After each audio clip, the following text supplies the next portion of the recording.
So hey everybody, welcome to your YouTube channel. तो कैसे हो तुम लोग? बढ़िया है। तो होपफुली तुम सारे क्वेश्चंस लगा रहे होगे और अच्छे से पढ़ाई कर रहे होगे, क्योंकि एग्जाम्स बहुत नज़दीक है, तुम्हारे एग्जाम बहुत नज़दीक है। और ये सब जो क्वेश्चन है होपफुली तुम्हें हेल्प कर रही होगी तुम्हारे स्टडी में। तो चलो यार, शुरू करते हैं इस सेशन को भी। तो आज हम क्या करने वाले हैं, माइक्रोमैथमेटिक्स। तो माइक्रोमैथमेटिक्स में हम क्वेश्चन लेंगे और जो जो इम्पोर्टेंट है उसके हिसाब से, ठीक है। और मैं लास्ट में बता दूंगा कौन सा टॉपिक तुम्हें अच्छे से करके जाना है। और इसमें भी मैंने मुझे जो लगता है कि प्रोबेबल क्वेश्चन है वो अपने एक्सपीरियंस से इसमें डाल दिया है। तो चलो पहले स्टार्ट करते हैं सवाल जवाब का सिलसिला। तो पहला क्वेश्चन क्या है?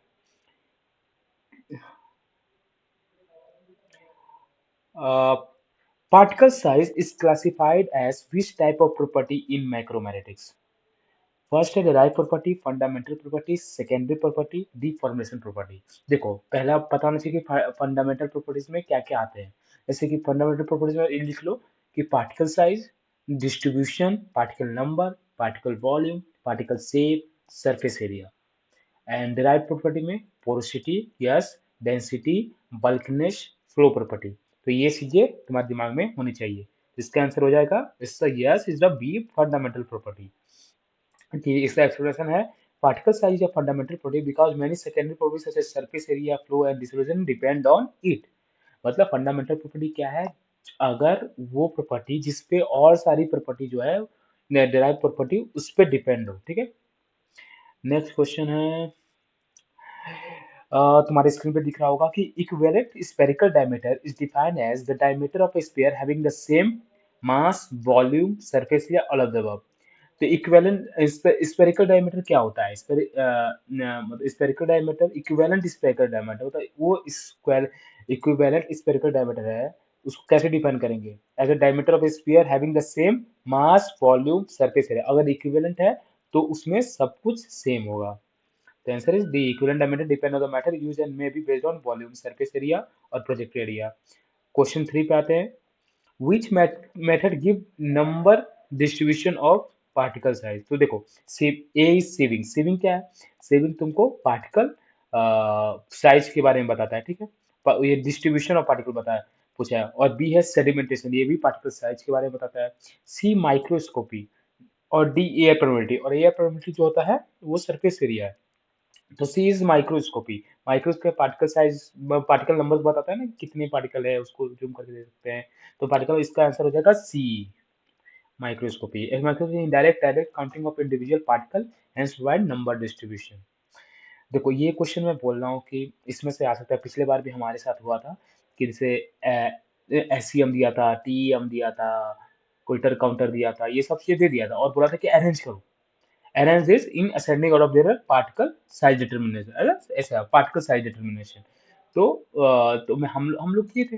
अगर तुम्हारे में शायद मुझे लगता है कि तुम्हें वो ना दे, तुम्हारे में डायरेक्ट क्वेश्चन पूछ दे। तो इसलिए ये क्वेश्चन है कि sieving method is most suitable for particle size range.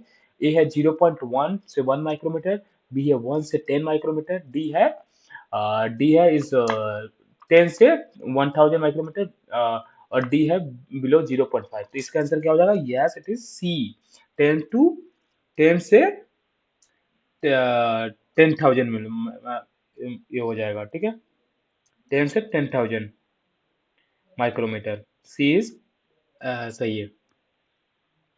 Question 5 पे जाते हैं कि Stokes law is applicable only when particle are. Stokes law क्या है? स्टोक्स लॉ तुमको पता नहीं कि सेटलिंग वेलोसिटी बताता है, ठीक है। तो तुमको पता होना चाहिए बात कि सेटिंग वाला तो उसको पूछा कि स्टोक्स लॉ एप्लीकेबल कब है? When particle are large and irregular, B very small and spherical, C highly porous, D charge. तो इसका आंसर हो जाएगा B, Stokes law assume spherical particle settling under laminar condition. Question 6। Question 6 is, मैं तुमको ये चीजें जो है क्वेश्चन 5 पे साइज डिटर्मिनेशन जो है वो, देखो ये मैं इसी की बात कर रहा था। सीविंग जो है 10 to 10,000 होता है, मैकेनिकल सेपरेशन, माइक्रोस्कोपी 0.2 से 100 माइक्रोमीटर, सेडिमेंटेशन 1 से 100। ये सब चीजें तो जो है ना, ये से याद कर लेना तुम, ठीक है। चलो अब चलते हैं नेक्स्ट क्वेश्चन पे। तो नेक्स्ट क्वेश्चन क्या है? नेक्स्ट क्वेश्चन है कि sedimentation velocity of particle is inversely proportional to. Inversely proportional किसके है? तो मतलब सेडिमेंटेशन तुम्हें याद होगा, तो डायमीटर का स्क्वायर होता था density of disperse phase minus density of disperse medium, and disperse medium to minus disperse phase upon viscosity हो जाता। मतलब विस्कोसिटी बढ़ाओगे, ऐसे भी विस्कोसिटी बढ़ाओगे तो सेडिमेंटेशन डिक्रीज होगा। तो ये इनवर्सली प्रोपोर्शनल किससे हो जाएगा? Yes it is viscosity of medium, higher viscosity of medium reduce sedimentation velocity। 7, ये मुझे लगता है कि वेरी वेरी इंपॉर्टेंट है। Coulter counter determine particle size based on change in. Coulter counter का याद कर लेना, ठीक है। ए है ऑप्टिकल डेंसिटी, बी है इलेक्ट्रिकल रेजिस्टेंस, और सी है विस्कोसिटी, डी है सरफेस चार्ज। तो इसका आंसर हो जाएगा बी इज इलेक्ट्रिकल रेजिस्टेंस। जब ऑरिफिस में से हम पार्टिकल को आता है तो वो एक इलेक्ट्रिकल रेजिस्टेंस पैदा करता है, उससे हम पार्टिकल वॉल्यूम करते हैं। तो इसका याद रखना कि पार्टिकल वॉल्यूम के लिए हम यूज करते हैं, पार्टिकल वॉल्यूम पता करने के लिए यूज करते हैं। Question 8, which technique sorry which technique measure particle volume directly? Microscopy, sedimentation, Coulter counter, sieving. तो इसका आंसर तुम्हें भी मैं बताया, yes is C, answer is C, Coulter counter. Next है specific surface area increase when particle size. Specific surface area कब बढ़ेगा? जब ए पार्टिकल साइज को इंक्रीज करेंगे, A increases, B decreases, C remain constant, D aggregate. जब decrease करते हैं ना पार्टिकल साइज तो उसका एक्सपोज सरफेस एरिया बढ़ जाता है, तो वही स्पेसिफिक सरफेस एरिया बढ़ जाएगा। तो क्वेश्चन 9 का आंसर हो जाएगा B. BET theory is based on, देखो सरफेस एरिया दो तरीके से हम फाइंड करते हैं, air absorption method and air permittivity method, ठीक है। एब्जॉर्प्शन मेथड में आता है BET question, and air permittivity method में आता है कौन सा, पॉइजली एंड कार्बन इक्वेशन। और कौन सा एब्जॉर्प्शन मेथड में कौन सा आप गैस यूज करते हैं? नाइट्रोजन गैस, ठीक है, याद रखना। तो इसमें क्या होगा? BET theory is based on gas absorption, ठीक है। नाइट्रोजन गैस होता है, ठीक है, nitrogen gas, just nitrogen gas. True density is defined as ratio of mass to density, yes is to volume, mass to true volume. Density mean mass over volume. तो true, अगर true true पूछा है तो true का क्या हो जाएगा? Yes true volume से होगा, mass upon true volume. Bulk density include volume of, bulk density जो होता है तो इंटर पार्टिकल वॉइस जो होते हैं ना, इंटर पार्टिकल, देखो इंट्रा मतलब आप एक दूसरे का, और इंटर पार्टिकल मतलब अपना, और इंटर मतलब एक दूसरे का, अलग अलग पार्टिकल के बीच। तो इंटर पार्टिकल वॉइड्स को volume of inter particle voids कर रहे हैं, ठीक है। Bulk density consider volume of by particle plus inter particle void. Tap density is always bulk density. तो इट डैश बल्क डेंसिटी, तो टैप डेंसिटी हमेशा greater होता है बल्क डेंसिटी से, ठीक है। Question 14,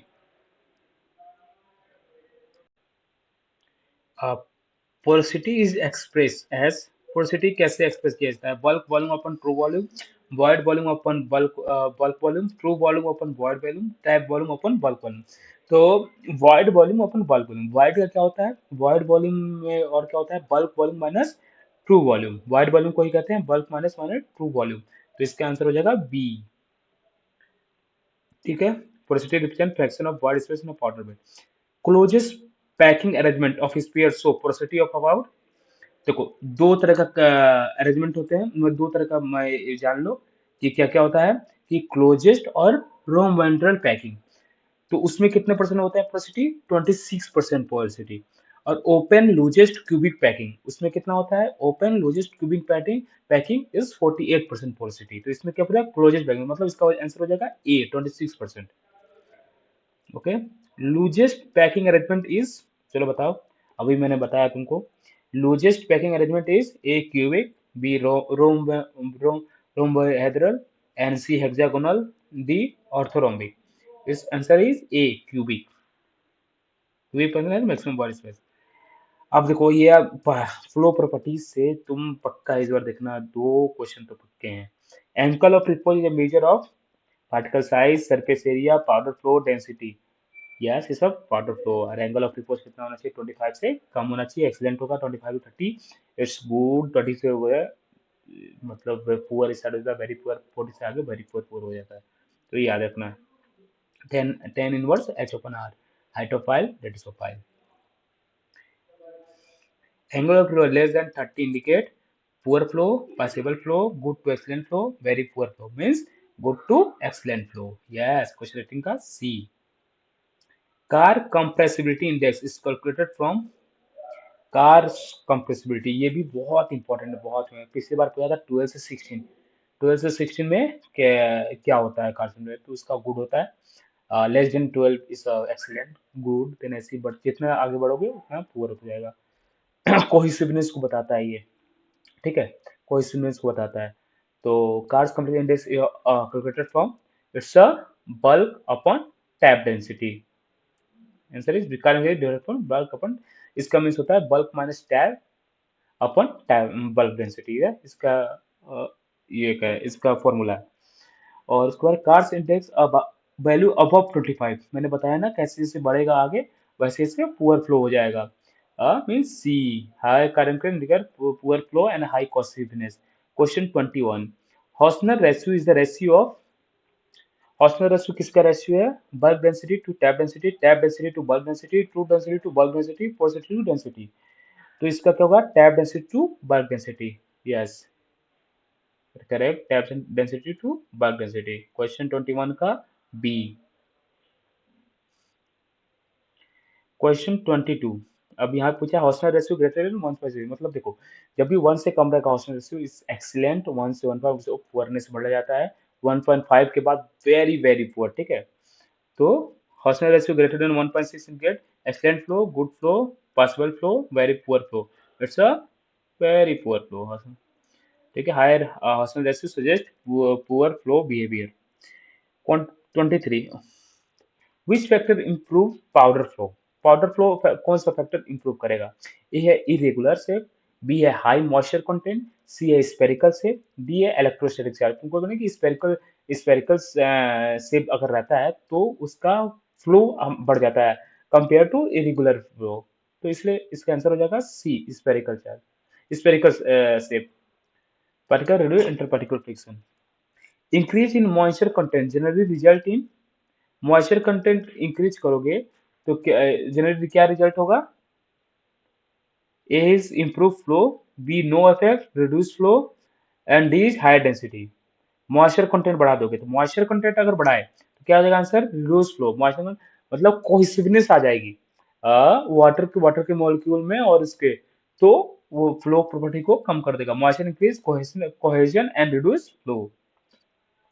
25, flow of powder through an orifice mainly depend on, अगर orifice से फ्लो पाउडर पाउडर को फ्लो कराना है ऑरिफिस से तो वो किस पे डिपेंड करेगा मेनली, ए है पार्टिकल साइज, बी है शेप, सी है density, all of this above. देखो डी आया, तुम क्या लगाओगे, डी लगाओगे, हमको पता है इसका भी डी होगा, यस, पर हर बार डी नहीं होता है यार, तो उसको थोड़ा सा ध्यान से, मैंने देखा है पिछले बार मेरे सारे दोस्त डी लगा के आए थे वो गलत हो गया था, तो ऐसे मत करना, समझ जाओ। Which property directly affect dissolution rate? Directly affect, मतलब देखो डायरेक्टली अफेक्ट कौन सा प्रॉपर्टी है जो डायरेक्टली अफेक्ट करेगा डिसोल्यूशन रेट, यहाँ पे density, particle size, porosity, angle of repose. Yes, particle size अगर स्मॉल होता है तो डिसोल्यूशन बढ़ जाता है। B, smaller particle size dissolve faster due to higher surface area, higher surface area effective surface area ज्यादा होता है। इफेक्टिव सरफेस एरिया मतलब होता है कि वो पार्ट जो मीडियम से एक्सपोज हो, तो स्मॉलर पार्टिकल के इफेक्टिव सरफेस एरिया ज्यादा होता है। Fine powder show poor flow mainly due to, fine powder जो होते हैं वो पुअर फ्लो का है, क्योंकि poor flow mainly due to fine powder show poor flow mainly due to, A higher density, B electrostatic force, C low porosity, D large size. Answer is, yes it is, मतलब B, fine particle poses high surface energy and, देखो जो fine particle होते हैं उनके high surface energy होते हैं तो attract ज्यादा करते हैं, तो हाई सरफेस इसलिए इलेक्ट्रोस्टैटिक चार्ज उसमें ज्यादा होता है, ठीक है। Question 20, bulkiness of powder is reciprocal of, bulk density, true density, tap density, porosity. तो बल्कनेस पाउडर होता है वो रेसिप्रोकल होता है बल्कनेस से, ठीक है, बल्कनेस से।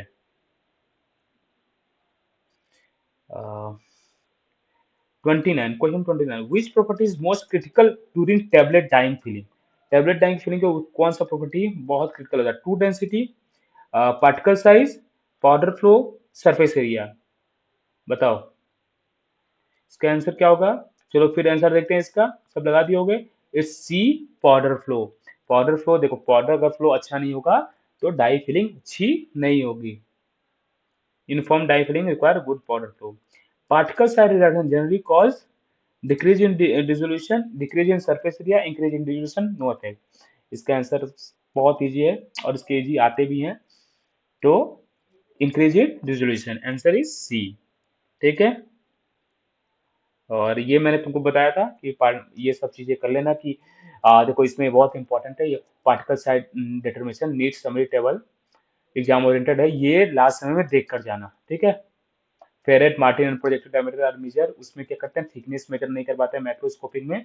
और सीविंग है उसका 1500 माइक्रोमीटर होता है, मैकेनिकल सेकर स्टैंडर्ड। सेडिमेंटेशन 1 से 200 माइक्रोमीटर, पिछली बार ये भी आया था। फिर ये आया था कंडक्टिविटी 0.5 से 500 माइक्रो क्विटर काउंटर H1C। ठीक है। ये बहुत इंपॉर्टेंट है, बहुत इंपॉर्टेंट है, तो ये जरूर करके जाना। और मैं तुमको इम्पोर्टेंट बताऊँ कि मैथमेटिक्स में देखो फ्लो प्रॉपर्टीज तुमको करके जाने हैं। और याद करना है कि ट्रू डेंसिटी को किससे डिटरमाइन किया जाता है? ट्रू डेंसिटी को डिटरमाइन किया जाता है गैस डिस्प्लेसमेंट से। Gas displacement method like helium nitrogen is used उसमें होता है। और liquid displacement method, gas displacement देखो ट्रू डेंसिटी को किससे डिटरमाइन किया जाता है? Gas displacement method and liquid displacement method. Granular density को किससे करते हैं? Mercury displacement method. Bulk density को कैसे करते हैं? Bulk density apparatus। ठीक है। पोरोसिटी बताया मैंने तुमको, adsorption method, air permittivity method, ये चीजें। बीईटी इक्वेशन, देखो इक्वेशन याद करने की जरूरत नहीं है। तुम मतलब ये पता होना चाहिए कि एडजॉर्प्शन मेथड में कौन सा इक्वेशन यूज होता है, कि BET equation. Air permittivity method में कौन सा इक्वेशन यूज होता है? Coherency carbon equation. ठीक है। ठीक है, फेरेट मार्टिन ये सब चीजें। तो देखो यार बस इतना ही है माइक्रोमैथमेटिक्स में। ज्यादा ये सब चीजें थोड़ी अच्छे से कर लो और ये बन जाएगा क्वेश्चन आराम से। देखो ज्यादा टेंशन मत लो इसमें। यही सब चीजें एक टेबल देख लो और आगे बढ़ो। अ, ज्यादा देखो ज्यादा देर लगाओगे ना किसी भी चैप्टर में, जो आसान चैप्टर है, तो जो टफ वाला चैप्टर है उसमें दिक्कत होगा। तो इसलिए ये सब चीजें छोटी छोटी टेबल है, जो टेबल हमेशा रिवाइज देखो, ये सब चीजें रिवाइज करने पे लास्ट मिनट रिवीजन पे करके जाओगे तो बहुत। मेरे लास्ट मिनट रिवीजन करके गया था मैंने, सही हो गए थे, क्योंकि यार फैक्ट है ये। मतलब इसमें क्या याद ही ना करोगे? क्या करोगे इसमें? अब 0.001 है, वहां पे याद होने चाहिए। और वहां पे पूछ दिया कि 0.001 या 0.01, और ये देखो यहाँ पे ऐसे कंफ्यूज होता है कंफ्यूज। तो चलो यार यही सब चीजें थी। होपफुली तुम ये एंजॉय कर रहे होगे, ये सब इंपॉर्टेंट तुमको लग रहे होंगे। तो चलो फिर रैप अप करते हैं। और पढ़ाई करते रहो यार, पढ़ाई करते रहो, आखिरी दिन तक पढ़ाई करना है। कुछ भी करो आखिरी दिन तक पढ़ाई करना है। तो चलो यार, मेरे भी लैब है, मुझे भी लैब जाने हैं। तो रैप अप करते हैं इसको। And hopefully you enjoy this video. And thank you so much for watching this video. And keep watching. Bye.